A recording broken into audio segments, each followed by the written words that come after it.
there's a good chance that the player that replaces Kyle McCord as Ohio State's QB1 is currently on the roster. You are Locked On Buckeyes, your daily podcast on the Ohio State Buckeyes. Part of the Locked On Podcast Network, your team every day.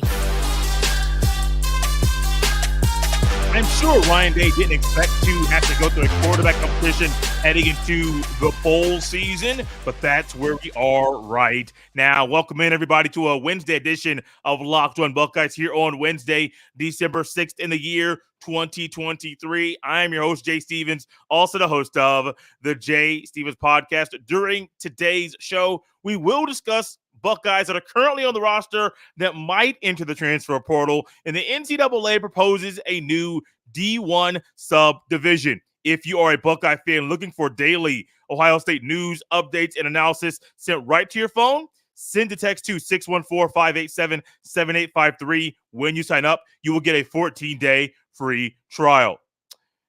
Quarterback, QB1, starting quarterback, those are things that are at the top of Ryan Day's mind, and any coach at Ohio State, your focus is on the quarterback. Because if you don't have a good quarterback, there's a good chance you will lose a lot of football games.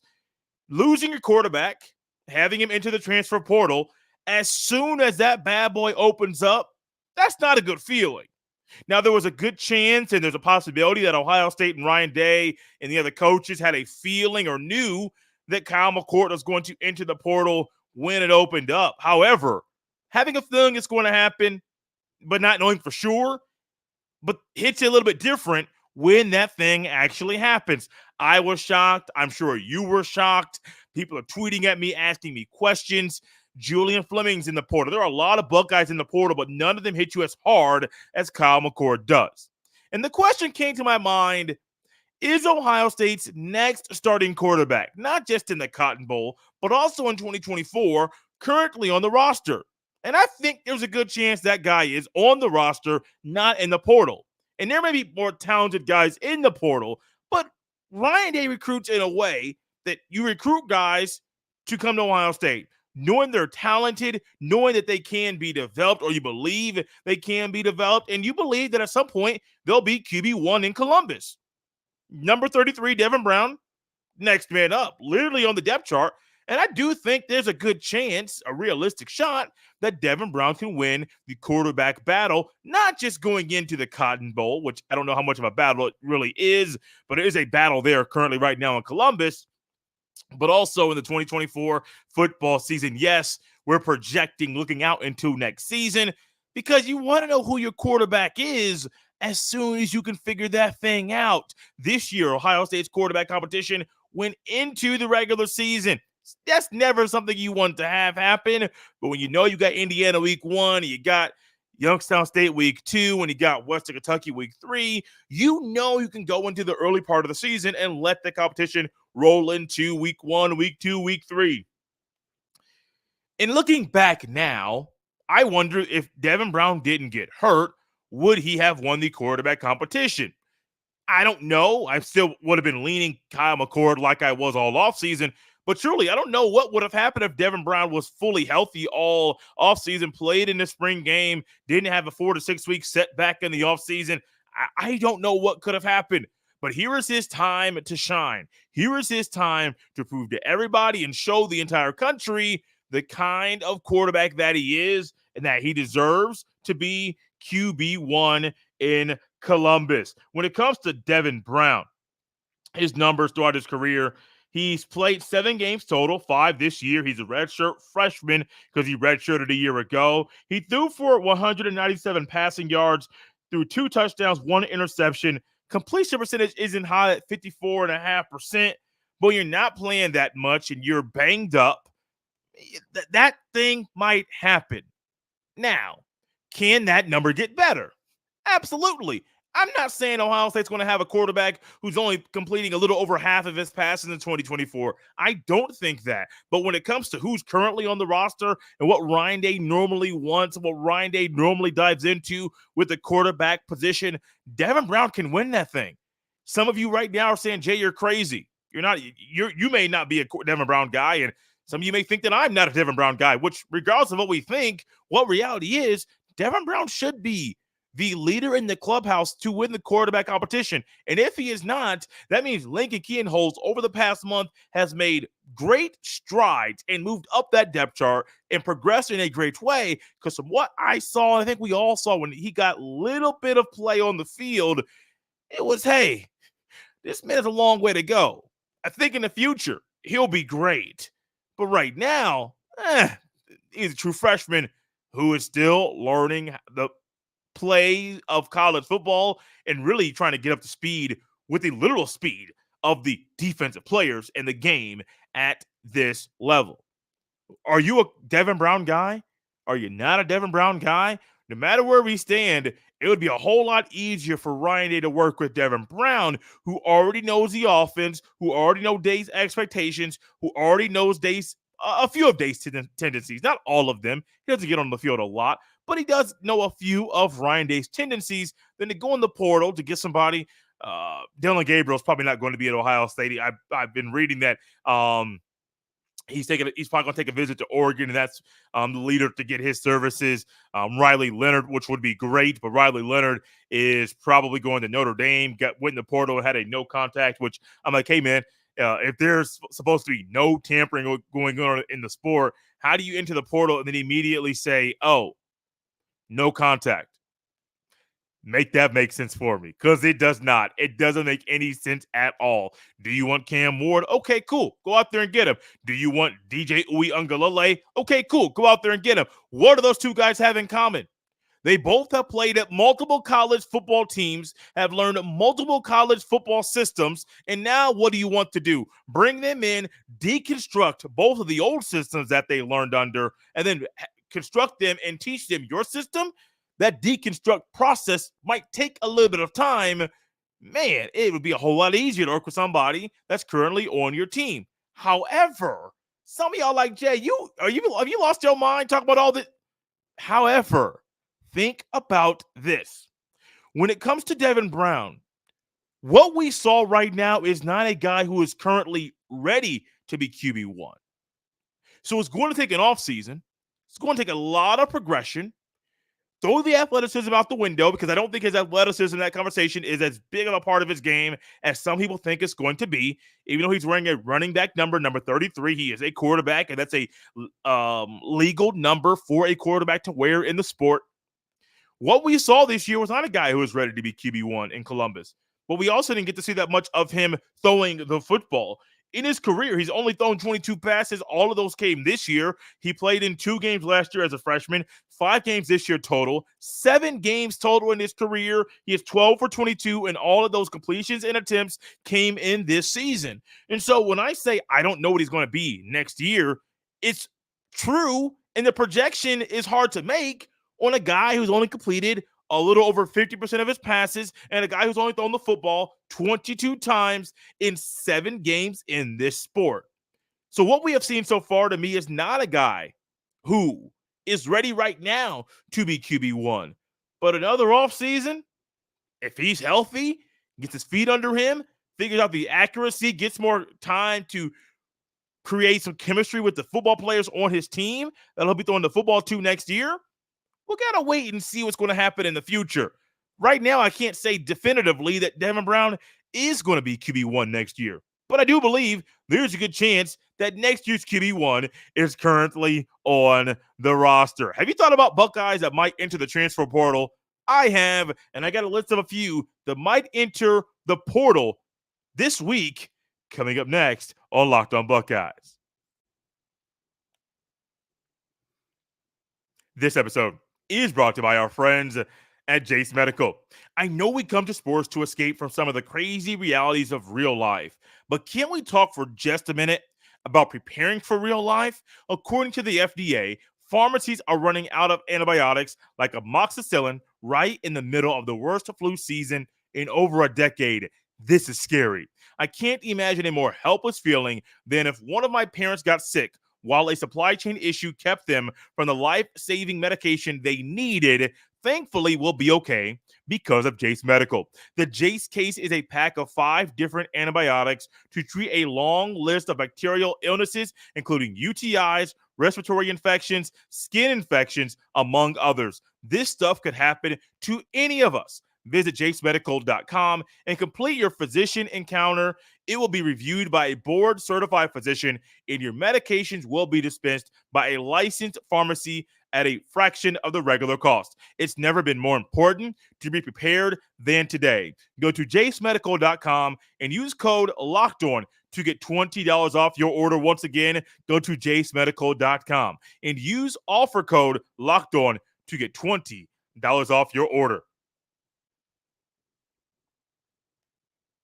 Thank you for making Locked On Buckeyes your first listen or first watch of every single day. Locked On has launched the first ever national sports 24/7 streaming channel on YouTube. Locked On Sports Today is here for you 24/7, covering the top sports stories of the day with the local experts of Locked On, plus our national shows covering every league. Go to Locked On Sports Today on YouTube and subscribe to the first ever national sports 24/7 streaming channel. Portal, the transfer portal. It's an odd thing about this sport. And not just this sport, collegiate athletics as a whole. There was an announcement recently that I believe it was Tyler Buckner, who transferred from Notre Dame, is now going to transfer back to Notre Dame. He was a quarterback at Notre Dame. He transferred to a new school to be a quarterback in this past season. Oh, now he's going back to Notre Dame to be a lacrosse player, a sport that he played in high school. I mean, I understand the portal. I understand the years of eligibility that are available for him, but the bouncing of back and forth and, oh, it's not working out here, let's go back here. Maybe you shouldn't have left Notre Dame to begin with. Just a thought. But Ohio State right now, and I don't have the list right in front of me, the list is extensive. It is long of the Buckeyes that are currently in the transfer portal. And it's one thing that I don't think that list is going to get shorter anytime soon. Ryan Day understands that. Ryan Day understands what is going on, the severity and the seriousness to make sure that when it comes to adding guys to the roster and roster management, you figure out and find new ways to make that thing done and make it, I don't want to say easier because it's not going to get easier, but you find a way to accomplish and to properly manage the roster in front of you. Devin Brown, Kyle McCord being a guy who is currently in the portal. He's rumored, and I've seen Nebraska's on his list. He's going to be meeting with the coordinator at Nebraska here soon. There was a list I saw about 5 to 6 schools, but I don't know if all 5 to 6 are really his final 5 or 6. Maybe it's just a longer list than it needs to be. I saw Miami being a school there, and I mean, Miami just got a guy that Ohio State was committed to. The kid flipped to Miami, and some say that money was involved. Could money be involved with McCord going to Miami? I mean, it could be. Not saying it will be, but if it is, it wouldn't shock me at all. But there are other guys, and Kai Stokes and Evan Pryor, that have entered the transfer portal. Have you thought about other guys that might enter the portal at Ohio State? I got a list. It's not a long, extensive list because, one, there's a lot of guys on the roster, over 100, a lock of transfer. But some of the names here are very, very key and specific to key positions at Ohio State. One's a receiver in a room that's full of a lot of talent. I got one guy on defense that, if it weren't for injuries, might be on the field right now. Let's go to defense quickly because that's the one that I want to hit first. Mitchell Melton. Now, I don't think Mitchell Melton is a bad football player. I just don't know how good he is right now because he's battled injuries, and due to his injuries and the play on the field and the style of defense Jim Knowles is currently using, Mitchell Melton's not playing linebacker. Mitchell Melton's not playing defensive end. I think there are at least three, maybe 4 defensive ends that are in front of him to get on the field. And so when it comes to Mitchell Melton, it's not so much, hey, you're not good. It's, hey, you got hit with the injury bug and it hit you hard. And when you look at the defense now, who are projected to be starters next year, I think Tuimoloau and Sawyer, I don't know if either one's going to the NFL. I don't think Sawyer is. I could see JT staying. I know it would make sense for him to go to the NFL now, but if he wants to stay to accomplish some things he has not accomplished in his career at Ohio State, so be it. I understand it. But JT is a guy. If JT's gone and Jack is gone, who's next up? Caden Curry and Kenyatta Jackson Jr. Mitchell Melton will be a backup to those guys, and I do believe Mitchell Melton is a redshirt junior currently. Don't quote me on that, though. His years are going to be up. Eligibility is going to be up really, really soon. And if he wants to play, which I do believe he does, you might have to transfer somewhere else to get on the field and play. And it doesn't matter if you have to transfer. Who cares? To a max school. Ain't nobody going to be mad at you. Go out there, transfer, and get that thing done. Remember last year, there were a couple linebackers, and I think it was last year, maybe it was a couple years ago, that ended up transferring out, and they're both playing really good ball now. What happens? Sometimes you got to transfer. What's his name? Ryan Watts, I believe he's a corner at Texas who was formerly at Ohio State. I remember the spring game of 2022. I was there, met up with Jeff Hunt and his wife, frequent contributor to this show, and we were like, oh, man, hey, he can be good. I remember Mo Murphy, another contributor, talking about Watts and saying, oh, he can be good. We talked about Kai Stokes, who's also in the portal. I mean, sometimes it may be best for you in your career and the way the depth chart is currently set up at Ohio State for you to leave. I ain't mad at you. Not mad at you at all.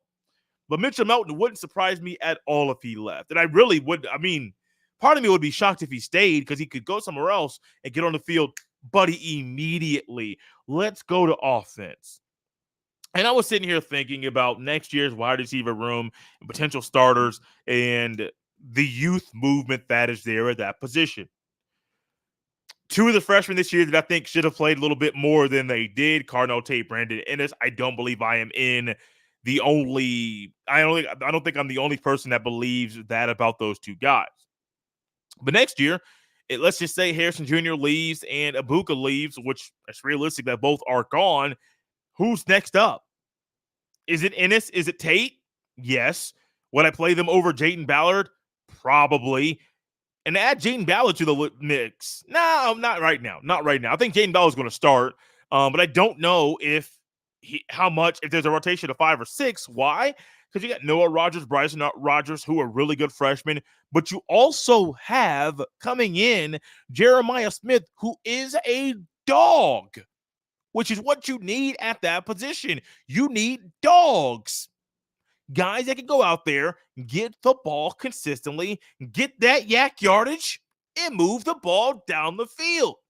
Now, I don't know how it's going to translate to college or to Ohio State. I'm not here to make that projection or prediction right now. I just know he is a dog. Kojo Antwi, I can see him leaving. Where does he sit right now in Brian Hartline's room? Depth chart-wise. Is he up there? Is he down here? Where is he? Buddy, I don't know. And so it's very interesting to see this room, the talent that is there. It's one of these guys could be gone that's an older guy, not because they're bad, but because they want to get on the field now, and if they stick around, they won't do that. Mookie Cooper plays for Missouri, former Ohio State receiver. What did he do? He left. Why? Because he wanted to get on the field sooner rather than later. You can't be mad at somebody for doing that, making that move and making it happen at another school. Legend Cavazzo, same thing, wants to go out there and play soon. What did he do? Transfer somewhere that he could play immediately. That's just the name of the game. But then also tight end, and this one's odd because I know Cade Stover's there, but I do believe Cade Stover has one more year of eligibility left. Between these four, G. Scott Jr., Bennett Christian, who was suspended for a year for PED use, Joe Royer, and Jelani Thurman. Jelani Thurman, I don't think is going anywhere. But between the other three and Royer, G. Scott Jr., and Bennett Christian, let's just say Stover's going to the NFL, which I think he should go to the NFL. Are you comfortable with Bennett Christian? I believe, yes. Joe Royer and G. Scott Jr. Are you comfortable with them? You tell me. You tell me if you're comfortable, because I have relayed my thoughts for a while. I'm not sold on any of the three at all to be a future tight end one at Ohio State. And Jelani Thurman, I see the signs that he can be good. I don't know what he's going to be if he's a starting tight end. One of those two, and Royer and Scott Jr., if you knock out Bennett Christian because he was gone for a year, I could see one of them leaving to go play immediately at tight end and start. I don't know where they sit right now in the coach's eyes. I know my thoughts about them. The tight end position is not going to be the same as it was this year, last year, or the past few years under Ryan Day if one of those guys don't get better over the offseason. That's what I got. Short list. I mean, there's another offensive lineman, Toby Wilson. I mean, he's just buried on the depth chart. He could probably go somewhere else, transfer down, and get on the field quicker. And I wouldn't be mad at him. Who are some guys you think will transfer? Send them to me. Leave them in the YouTube comment section on YouTube. Let's start a conversation about it. Coming up next, we'll discuss the NCAA proposal to add a new D1 subdivision that's coming at you next here on Locked On Buckeyes. This episode is brought to you by our friends at FanDuel Sportsbook. As the weather gets colder, the NFL offers stay hot on FanDuel. Right now, new customers get $150 in bonus bets with any winning $5 moneyline bet. That's $150 if your team wins. If you've been thinking about joining FanDuel, there's no better time to get in on the action. The app is so easy to use. There's a wide range of betting options, including spreads, player props, over-unders, and more. So visit FanDuel.com/lockedon and kick off the NFL season. FanDuel, official partner of the NFL.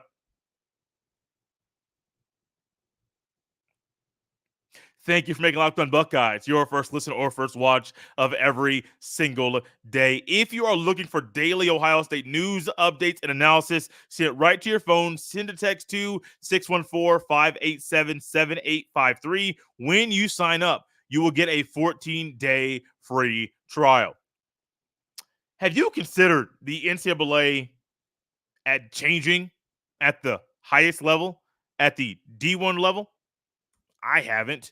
It really hasn't been on my radar at all. It is definitely something that when I think about FBS and FCS, what happened, they literally just changed the name of D1A and D1AA. That was it. And so when I think about the current makeup of college football, collegiate athletics, it's been the same way for a long period of time. But under the new president of the NCAA, Charlie Baker, I understand where he's coming from in this report via Nicole Arbach of The Athletic. I understand the report. I understand his mindset. And honestly, it might make a little bit of sense. I'm going to read this directly from an article on 11warriors.com. The reporting was via Nicole Arbach of The Athletic and Ross Dellinger of Yahoo Sports. There's a few things here that I think will intrigue everyone watching or listening right now in regards to the new subdivision at the D1 level, the thoughts behind it, and kind of the reason they want to form this. So this may be a lot of reading, but bear with me. It'll make a lot of sense in the end. The formation of a new subdivision made up of institutions with the highest resources that can directly compensate athletes through an enhanced educational trust fund, which requires the schools that opt into it and an investment of at least $30,000 per year per athlete for at least half of the school's eligible athletes. Schools would also have to adhere to Title IX, providing equal monetary opportunities for female and male athletes. I definitely love that last part, providing equal monetary opportunities for female and male athletes. Schools in the new subdivision could create their own rules separate from the rest of Division I. Those rules would allow them the ability to address policies such as scholarship limits and roster size, as well as transfers and NIL. Any Division I school would be able to enter into an NIL deal with its athletes directly. This is not currently permissible under NCAA rules. Any D1 school would be able to distribute to any athlete funding related to educational benefits without any cap on such compensation. I understand that was a lot of reading, but what we're getting at is maybe what you have at the FBS level of college football or the D1 level needs to break off, and not break up by school size or how good you are, simply by those that want to put their money where their mouth is and make the monetary adjustments and literal investments per year to help the student athletes. I've also heard this could help regulate and to remove some of the things that the collectives are currently doing, which I'm cool with that. Like the collective itself is, I was when I first heard collectives, I was trying to figure out what we were talking about. Okay, cool. Collectives, money, athletes, school. How do all these things go? Oh, the boosters want to funnel money to the athletes, but they have to do it in a different way. So here come the collectives and NIL deals. And okay, I get it. It was still weird. We're a few years into the collective narrative and them being a real thing. And what's still real to me? They're still weird. Now I have a better handle on their policies and the way that they function, but I still think it's weird, y'all. Some of y'all do too. What I do think is a good thing, though, I have been a proponent of the college football breaking off from the NCAA totally, in totality, having no governing of any way under the NCAA. NCAA does not govern or sponsor college football at the highest level, at the D1 or FBS level. But what they do, though, is they can punish you, they can take your money, they can do all of those things. Break off in college football. But if you're breaking off in a different way and allowing more money for the athletes that are helping the schools make the money to begin with, I understand that too. Now, I do believe that this is going to be a long, drawn-out process. This is not something that will happen at the end of the year, maybe in the middle of next year. If this is going to happen, you got to wait a little bit to get all your ducks in a row, cross every T, dot every I. You just got to do it. And so for this to happen, I think it would be good for the athletes, good for the sports, and honestly, good for a lot of people involved. And being able to separate those that are having the best of the best in resources and finances from those that have really or pretty good finances and resources, but not coming close to Ohio State, Alabama, Texas, LSU, those that are really funneling in the cash and diving in head first with the financial attempts to help the athletic department, football, basketball, etc. I get it. I understand it. I think it's a good move, a really good move. Another good move is for college football to break off and to form their own governing body to rule the sport. Right now, outside of the NCAA, there's no governing body at all. You got TV networks funneling in money. You got conferences, but some say that TV networks still run the sport, which is why there's a playoff, which is a TV product. There is going to be an expanded product, which is the 12-team playoff. There is the rankings show, which is what? A TV product, which does what? Makes money for ESPN, makes money for who? The people who run the sport we don't really know who they are. Bill Hancock runs the playoff, the CFP. Who runs everything else? Ain't nobody got an official title, but somebody's out there calling the shots. I want to know who they are. Out of here on a Wednesday. 2 more shows left in the week. Trying to get my guy Ryan Roberts, NFL draft analyst at riseanddraft.com, to come on, go over his Marvin Harrison Jr.